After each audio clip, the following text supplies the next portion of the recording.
வணக்கம் சண்டை மேப்ஸுடன் நான் உங்கள் கபிலன். நம்ம டெய்லியும் கரண்ட் அஃபேர்ஸ் பார்த்துட்ருக்கோம் சண்டை மேப்லேருந்து.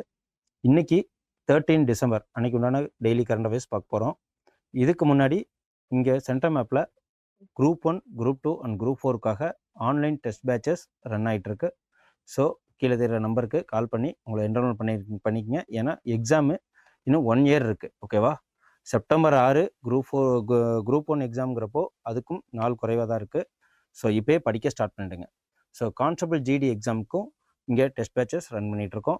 டாபிக் வைஸ் டெஸ்ட் இருக்குது. அது reasoning, GK and aptitude and English எல்லாத்துக்குமே topic wise each and every டாப்பிக்கு கிட்டத்தட்ட ஒவ்வொரு இதுக்குமே கொஷின்ஸ் அதிகமாக இருக்குது. நீங்கள் என்ரோல்மெண்ட் பண்ணிங்க. அல்காரிதம் டெஸ்ட் மூலயமா உங்களோட பாசிங் பர்சன்டேஜை இன்க்ரீஸ் பண்ணிங்க. வாங்க இன்றைக்கி உண்டான கரண்ட் அஃபேர்ஸ் பார்ப்போம். ஃபஸ்ட்டு கொஷினு, ஹைட்ரஜன் செல், ஹைட்ரஜன் வெசல் அப்படின்னு சொல்லிட்டு சொல்லுவாங்க. ஹைட்ரஜன் எரிபொருள் மூலயமா ஒரு வண்டி அது இயங்குது அப்படின்னா அது எனர்ஜி பேஸ்டாகவும் கிளைமேட் பேஸ்டாகவும் அது ரொம்ப க்ளீன் எனர்ஜின்னு சொல்லுவாங்க. ஸோ இப்படி இந்த ஹைட்ரஜன் மூலயமா ஒரு கப்பல் இயங்குது. இது ஒரு வணிக கப்பல்னு சொல்லலாம். எங்கே அப்படின்னா ஹைட்ரஜன் வெசல் அந்த எரிபொருள் மூலயமா இயங்குகிற நாட்டில் எந்தெந்த நாடு இயங்குது அப்படின்னு பார்த்தீங்கன்னா, இந்த ஹைட்ரஜன் எரிபொருளை யூஸ் பண்ணி சீனா, ஜப்பான், நெதர்லாந்து இது போன்ற நாடுகள்லாம் இதில் இயங்கும்போது இந்த வரிசையில் நம்ம இந்தியாவும் இணைஞ்சிருக்கு. ஓகே, நம்மளோட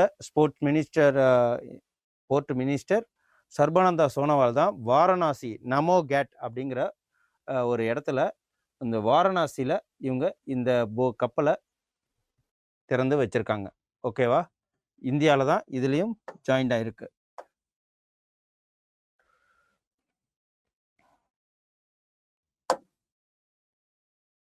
ஸோ இதான் என்னைக்கு அப்படின்னா டிசம்பர் 11, 2025 அன்னைக்கு சர்பானந்தா சோனாவால் இவங்க மினிஸ்டர் ஆஃப் MOPSW அப்படின்னு சொல்லுவாங்க. அதாவது துறைமுகங்கள், கப்பல் போக்குவரத்து மற்றும் நீர்வழிகள் துறை அமைச்சர் சர்பானந்தா சோனோவால் இந்த ஹைட்ரஜன் செல் மூலயமா இயங்குகிற கப்பலை திறந்து வச்சிருக்காங்க. என்னைக்கு அப்படின்னு பார்த்தீங்கன்னா டிசம்பர் 11. இதில் எந்தெந்த நாடெல்லாம் இந்த கப்பலை யூஸ் பண்ணுறாங்க அப்படின்னா சீனா, நார்வே, நெதர்லாந்து, ஜப்பான். அந்த வரிசையில் இந்தியாவும் இதில் இணைஞ்சிருக்கு. அடுத்த கொஷின், இரண்டாவது கொஷின், FEI அப்படின்னா என்ன? Federation Equestre Internationale. இந்த போட்டியில் இந்தியாவை சேர்ந்தவர் பதக்கப்பட்டியல் வாங்கியிருக்காங்க. ஓகேவா? பதக்கப்பட்டியலில் இந்தியா எத்தனாவது இடம் அப்படின்னு பார்த்தீங்கன்னா 3வது இடம். ஓகே, இதில் ஃபஸ்ட்டு வந்து யார் வாங்கியிருக்காங்க அப்படின்னு பார்த்தீங்கன்னா பதக்கப்பட்டியலில் இந்த விளையாட்டில் ஃபஸ்ட்டு வாங்கியிருக்கிறது தாய்லாந்து, ஹாங்காங்கு 3வது இடத்துல தான் இந்தியா வாங்கியிருக்கு. இது எப்போ நடந்தது அப்படின்னு பார்த்தீங்கன்னா டிசம்பர் 2025 சர்வதேச குதிரையேற்ற விளையாட்டு கூட்டமைப்பு, குதிரையேற்ற சர்வதேச கூட்டமைப்பு, குதிரை ஏற்றம். ஓகே, இந்த விளையாட்டுக்கு பேர் ஃபெடரேஷன் ஃபார் ஈக்வெஸ்ட்ரைன் ஸ்போர்ட்ஸ்னா என்னன்னா குதிரை ஏற்றம். ஓகேவா? எப்போலேருந்து நவம்பர் 24 முதல் டிசம்பர் 7 வரைக்கும் இதில் நடந்ததில் இந்த பதக்கத்தில் இந்தியா வந்து 3வது இடம் வாங்கியிருக்கு. ஃபஸ்ட்டு இடம் வாங்கினது தாய்லாந்து 7 பதக்கங்களுடன் 3 பதக்கம் கோல்டை வச்சு தான் தரவரிசையில் பிரிப்பாங்க. 3 தங்கம் வாங்கினதுனால ஃபஸ்ட்டு. அதுக்கப்புறம் ஹாங்காங் எத்தனை அப்படின்னா இவங்க கோல்டு ஒன்றுமே வாங்கலை, 2 வெள்ளி 5 வெண்கலம் வாங்கியிருக்காங்க.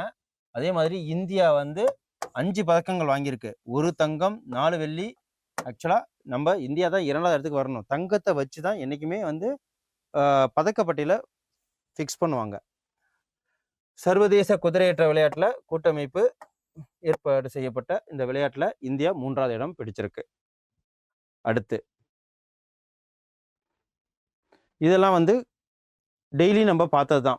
என்னென்னலாம் வந்து ஸ்போர்ட்ஸ் ஈவெண்ட் நடந்தது அப்படின்னு சொல்லிட்டு டெஸ்ட் ஒரு நாளில் T20ல் 3 சர்வதேச வடிவங்களையும் 100 விக்கெட்டுக்கு மேலே யாருன்னா ஜஸ்டிஸ் பும்ரா நேற்று பார்த்தது. ஜெருசேலம் மாஸ்டர்ஸ் 2000 பட்டம் யாருன்னா அர்ஜுன் எரிகேசி அவர்களுக்கு வழங்கியிருக்காங்க. அப்புறம் கேலோ இந்தியா பல்கலைக்கழக விளையாட்டில் சத்தீஸ்கர் யூனிவர்சிட்டி பதக்கம் வாங்கியிருக்காங்க. அப்புறம் பஞ்சாப் தேசிய வங்கியோட முதல் பெண் பிராண்ட் தூதரை யாரை நியமிச்சிருக்காங்க அப்படின்னா ஹர்மன் பிரீத் கவுல் அவங்கள நியமிச்சிருக்காங்க. அப்புறம் உலக திறன் ஆசிய போட்டியில் இந்தியா வந்து 8வது இடம் வாங்கியிருக்கு. அப்புறம் ஆண்டின் உலக தடகள வீரரில் யாரெல்லாம் நியமிச்சிருக்காங்க அப்படின்னா அர்மன் டுப்ளாண்டிஸ் மற்றும் சிட்னி மெக்காலனின் அப்படிங்கிறவங்கள நியமிச்சிருக்காங்க. அதுக்கப்புறம் இந்த CNN நியூஸ் 18 ஆண்டின் சிறந்த இந்தியர் யார் அப்படின்னு சொல்லிட்டு விருது கொடுத்துருக்காங்க அப்படின்னு பார்த்தீங்கன்னா ஜெய்ஷா. ஏன் இவங்களை சொல்லியிருக்காங்க அப்படின்னா இன்டர்நேஷ்னல் அதாவது ICICIயோட பிரசிடெண்ட்டாக இருக்கிறாரு. ஸோ இதெல்லாம் தான். அடுத்த கொஸ்டின், மூன்றாவது கொஸ்டின் பார்ப்போம். எந்த இன்ஸ்டியூட்டு மரபணு திருத்தத்தின் போது ஒளிரும் கிறிஸ்பர் புரதான குளோகாஸ் 9 எந்த நிறுவனம் உருவாக்கி இருக்கு அப்படின்னு சொல்லிட்டு கேட்டிங்கன்னா இந்த தெர்மோஸ்டாட்டபிள் குளோகாஸ் 9 அப்படிங்கிறத எந்த நிறுவனம் வெளியிட்டிருக்கு அப்படின்னா போஸ் நிறுவனம் கொல்கத்தால இருக்கு. இதுதான் எந்த which institute has developed GlowCas 9 a CRISPR protein glow during the gene editingல எந்த இன்ஸ்டியூட் வந்து வெளியிட்டிருக்காங்க அப்படின்னா போஸ் நிறுவனம் கொல்கத்தா. இந்த scientist Bose institute Kolkata developed GlowCas 9. ஓகேவா, இதுதான். இது பயோமினிசென்ட் கேஸ் 9 அப்படின்னு சொல்லிட்டு சொல்லுவாங்க. இது எதுக்காக அப்படின்னா இது ஒரு சயின்ஸ் அண்ட் டெக்கு. ஓகேவா, இந்த கேஸின் 9 சரியாக மடிக்கும் போது லூசிஃபெரஸ் தூண்டுகள் மீண்டும் இணைக்கப்பட்டு ஒளியை உருவாக்குகிறது. செல்கள், திசுக்கள் மற்றும் தாவர இலைகள் மரபணு திருத்தத்தின் நிகழ்நேரத்தில் இது நடக்குது அப்படின்னு சொல்லிட்டு சொல்றாங்க. அது மட்டும் இல்லாமல் ஹெமோலாஜி டைரக்டர் ரிப்பேர் அப்படின்னு சொல்லிட்டு சொல்லுவாங்க. ஓகே, HDR ஹோமோலாஜி டைரக்டட் ரிப்பேர், அப்புறம் DNA ரிப்பேர் ப்ராசஸ் இதில் நடக்குது அப்படின்னு சொல்லிட்டு இது ஒரு மாலிகுலர் பயாலஜி மூலியமாக இதை டெவலப் பண்ணியிருக்காங்க. அதுக்கப்புறம் இன்னைக்கு யுனிசெஃப் நிறுவன தினம் 2025 எந்த தேதியில அனுசரிக்கப்படுது? யுனிசெஃப். ஓகேவா, யுனிசெஃப் ஃபவுண்டேஷன் டே 2025 எந்த நாள் கொண்டாடப்படுது அப்படின்னு சொல்லிட்டு பார்த்தீங்கன்னா 11 டிசம்பர். ஓகே, டிசம்பர் 11 யுனிசெஃப் டே. இந்த யுனிசெஃப்ங்கிற நிறுவனம் எதுக்கெல்லாம் வந்து அவங்க குரல் கொடுப்பாங்க அப்படின்னா இது 79 ஆண்டுகளாக நடந்துகிட்டு இருக்கு. இந்த யுனிசெஃப் குழந்தைகள் உரிமைகளுக்காக, சுகாதாரத்துக்காக, கல்வி, பாதுகாப்பு மற்றும் கன்னி ஆகியவற்றை உலகளாவிய பாதுகாப்பு பிரச்சனைக்கு இவங்க தான் வந்து யுனிசெஃப் குரல் கொடுப்பாங்க. இந்த நிறுவனம் ஆரம்பித்து 79 ஆண்டுகள் ஆச்சு. யுனிசெஃப் நிறுவனம் தினம் எப்போ அப்படின்னா டிசம்பர் 11. ஓகே, இது எப்போ ஆரம்பிக்கப்பட்டிருக்கு அப்படின்னா இதோட ஹெட் குவார்ட்டர்ஸ் நியூயார்க் சிட்டியில் இருக்கு. டிசம்பர் 11 1946 இதை ஆரம்பிக்கப்பட்டிருக்காங்க யுனைடெட் நேஷன் ஜெனரல் அசம்பிளி மூலியமா. ஓகே,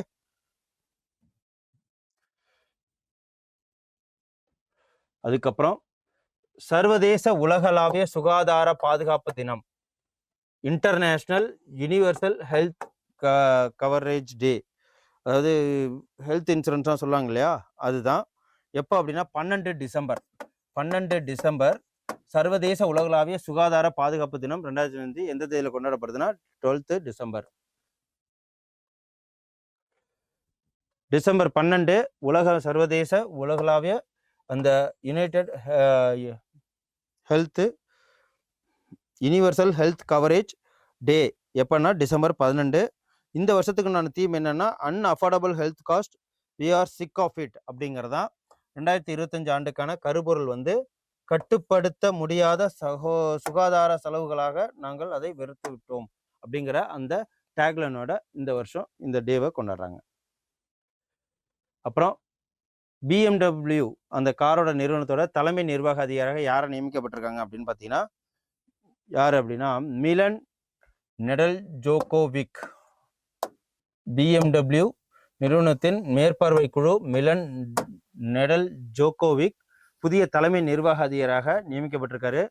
இந்த மாற்றத்தை அறிவித்திற்கு நீண்ட காலமாக தலைமை பொறுப்பில் இருந்த ஆலிவர் ஜீப்ஸை அவர் பதவி நீக்கம் செய்திருக்காங்க. ஓகேவா, அடுத்த ஆண்டு மே 14 அதிகாரப்பூர்வமாக இவர் இந்த பதவியில் இந்த CEO பதவிக்கு வராரு.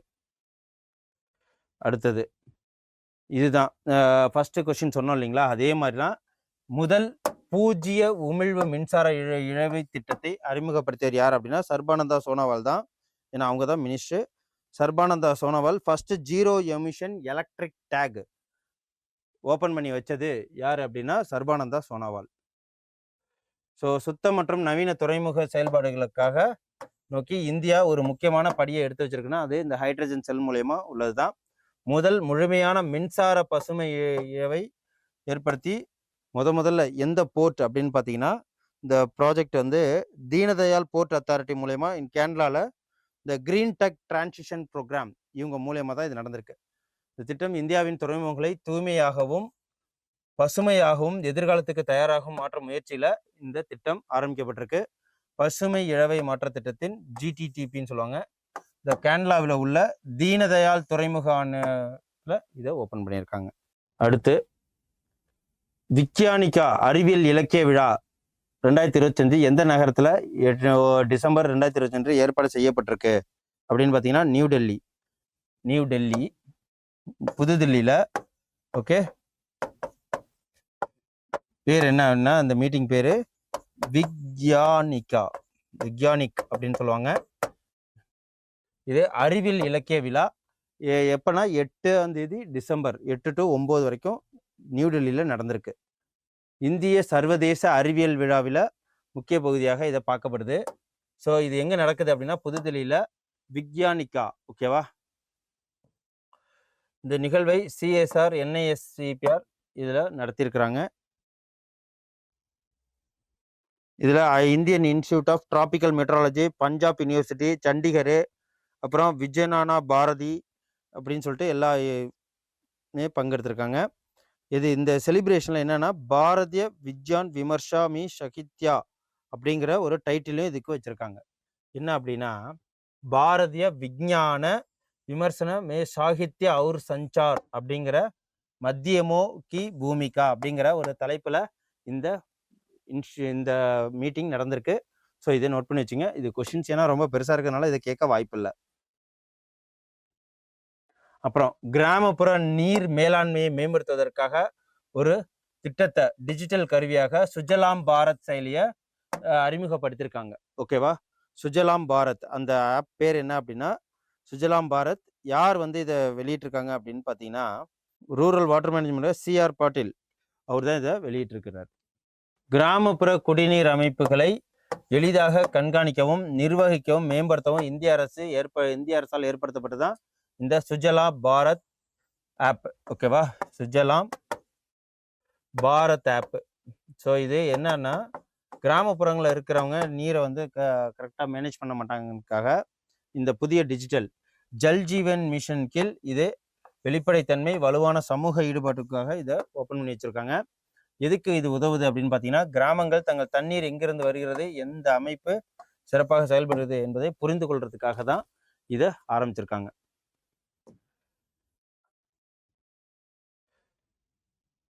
எந்த பேங்க்கு இப்போதைக்கு இன்டர்நேஷ்னல் அவார்டு வாங்கியிருக்காங்க அப்படின்னு பார்த்தீங்கன்னா DBS global bank of the இயராக எது வாங்கியிருக்கேன் name global bank of the year 2025க்கு எந்த இது வாங்கியிருக்கு அப்படின்னா DBSங்கிற பேங்க்கு. இது ஒரு ப்ரைவேட் இன்டர்நேஷ்னல் பேங்க்கு.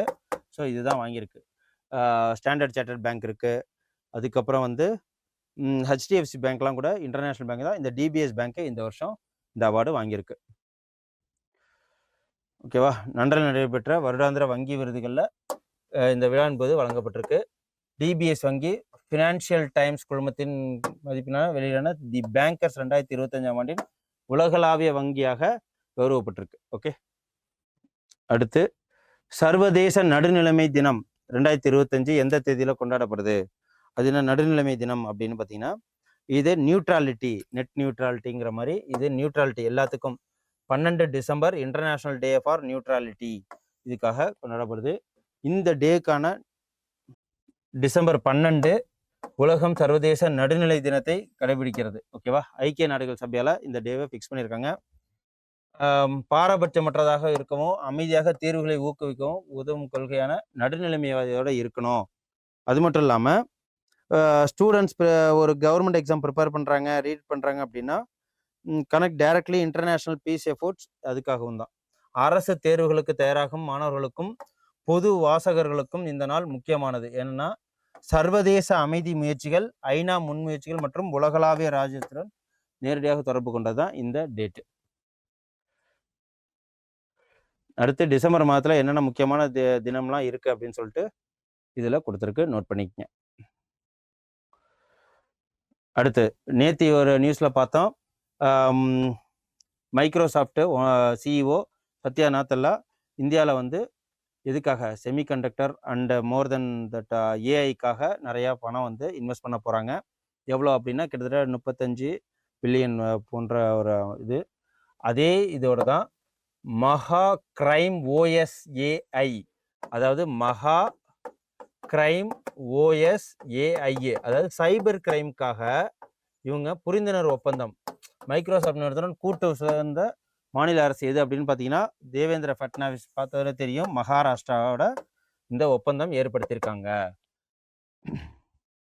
இது எதுக்காகனா சைபர் கிரைம் பற்றி. ஸோ இதுதான் மைக்ரோசாஃப்ட் நிறுவனத்துடன் இணைந்து மகாராஷ்டிரா அரசு ஏஐ டிரைவன் காவல்துறையில் ஒரு பெரிய இதை கொண்டு வர போகிறாங்க. மும்பையில் நடந்த இந்த மைக்ரோசாஃப்ட் ஏஐ சுற்றுப்பயணத்தின் போது மைக்ரோசாஃப்ட் தலைவருமான சத்யா நாதல்லா இந்த தளத்தை வெளியிட்டிருக்கிறாரு. அதாவது மார்வெல் அப்படின்னு சொல்லுவாங்க, Maharashtra special purpose vehicle for AI governance. Okay, Maharashtra special purpose for AI கவர்னன்ஸு. அதோடு சேர்ந்து இந்த ஐடிசி மைக்ரோசாஃப்ட் இந்திய development centre, IDC Indian development சென்டரும் சேர்ந்து தான் இந்த மகா கிரைம் ஓஎஸ்ஏஐயை வெளியே கொண்டு வர்றாங்க. ஓகே, எதுக்காக அப்படின்னா இது ஏதாவது சைபர் கிரைம் நடக்கும் இல்லைங்களா, இப்போ இந்தியாவில் ஏகப்பட்ட சைபர் கிரைம் நடக்குது, அதை கட்டுப்படுத்தும் நோக்கமாக தான் மகாராஷ்டிரா நடக்குது அதிகமாக. ஸோ அதை மெயினாக ஃபோக்கஸ் பண்ணுங்கிற நோக்கில் தான் இந்த மகா ஓஎஸ் சைபர் ஏஐ என்பது சைபர் கிரைம் வழக்கு நிர்வாகத்தை நெறிப்படுத்தவும், அது மட்டும் இல்லாமல் ஒழுங்குபடுத்தவும் விரைவுபடுத்தவும், அந்த சைபர் கிரைம் நடக்காமல் தடுக்கிறதுக்கும் அதே மாதிரி நடக்கிறவங்கள கேப்சர் பண்ணுறதுக்காக தான். ஓகே, ஸோ இன்னைக்கு உண்டான கரண்ட் அஃபேர்ஸ் இவ்வளோ தான். உங்களுக்கு ரொம்ப யூஸ்ஃபுல்லாக இருக்குன்னு நான் நம்புகிறேன். நாளைக்கு ஒரு இம்பார்ட்டன்ட் கரண்ட் அஃபேர்ஸரை வந்து உங்களை சந்திக்கிறேன். நன்றி, வணக்கம். SenderMap. You dare to dream, we care to accomplish.